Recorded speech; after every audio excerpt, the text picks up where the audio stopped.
კმაყოფილი ვარ, რომ ავიჩიე კიბერუსაფრთხოება, იქიდან გამომდინარე, რომ დღევანდელი ტენდენციები, რაც არსებობს, ის გამოწვევები უფრო მეტად განვითარდი ამ მიმართულებით და უფრო მეტად დავიცავი თუნდაც ჩემი თავი.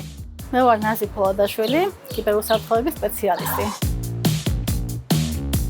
მიუხედავად იმისა, რომ ჰუმანიტარული ფაკულტეტი მაქვს დამთავრებული, ტექნოლოგიური სფერო ყოველთვის მაინტერესებდა. ადმინისტრაციული კუთხითაც ვიმუშავე ცხადია, ამ სპეციალობით წლების განმავლობაში.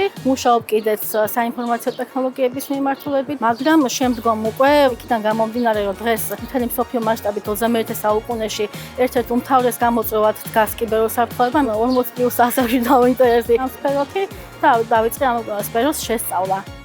ეს კურსი გავიარე სქილოში, იქიდან გამომდინარე, რომ მანამდეც მქონდა backend პროგრამირების მიმართულებით კონკრეტულად Python-ის კურსი გავირი და ის მეთოდოლოგია და ის სწავლების პროცესი, რაც სქილის აქვს, ჩემთვის მისაღები იყო, საინტერესო იყო. შევისწავლე საკმაოდ მრავლის მომცველი საკითხები, რაც კიბერუსაფრთხოებას უკავშირდება, თუმცა მანამდე საფუძველი პიროვნება საუცლებად უნდა ქონდეს, იგივე პროგრამირების მიმართულებით, ქსელური უსაფრთხოების მიმართულებით, იქნება ეს პერსონალური მონაცემების დაცვა, GDPR-ის რეგულაციები თუ ასე შემდეგ. ლექციები საკმაოდ საინტერესო იყო, მოიცავდა პრაქტიკულ ნაწილსაც ცხადია. რაც შევისწავლე, ეს იყო თქვათ იგივე Linux-ან ურთიერთობა, თქვათ როგორ თქვათ მოახდინოთ cross-site scripting-ი, SQL ინიექცია, თქვათ ვებ აპლიკაციების მოწყვლადობები და ასე შემდეგ. პრაქტიკულ ნაწილს რაც შეეხება ტესტირების ეტაპს მოიცავდა ეს ყველაფერი. გარკვეულ სისტემებზე ვახსენდით შეღწევას, გატეხვა ასე ვთქვათ რაღაც საიტების მონაცემთა წამოღება გარკვეული საიტებიდან და ასე შემდეგ. ეს ყველაფერი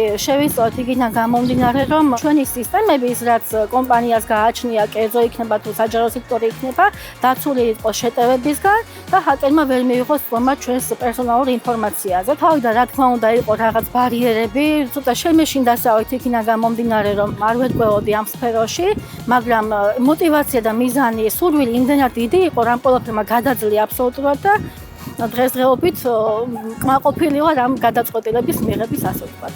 სწავლა არის უწყვეტი პროცესი და მიუხედავად იმისა, რომელ ასაკში იქნება პიროვნება, ამას მნიშვნელობა არ აქვს, ნებისმიერ დროს შეუძლია კიბერუსაფრთხოების შესწავლა იქნება თუ სხვა სფერო იქნება, თავარია მას ჰქონდეს მოტივი, მიზანი და ბიზნეს მიღწევა ყოველთვის შესაძლებელი არის. მიუხედავად იმისა, რომ გარკვეული საფუძველი უკვე გამაჩნია, კვლავ განვაგრძობ სწავლას კიბერუსაფრთხოების სფეროში და გეგმა უმალოში რომ ავიღო იგივე საერთაშორისო სერტიფიკატები, როგორიც თქვათ არის OSCP და ასე შემდეგ. და სულს რომ დავკავდე ამ საქმიანობით მომავალში.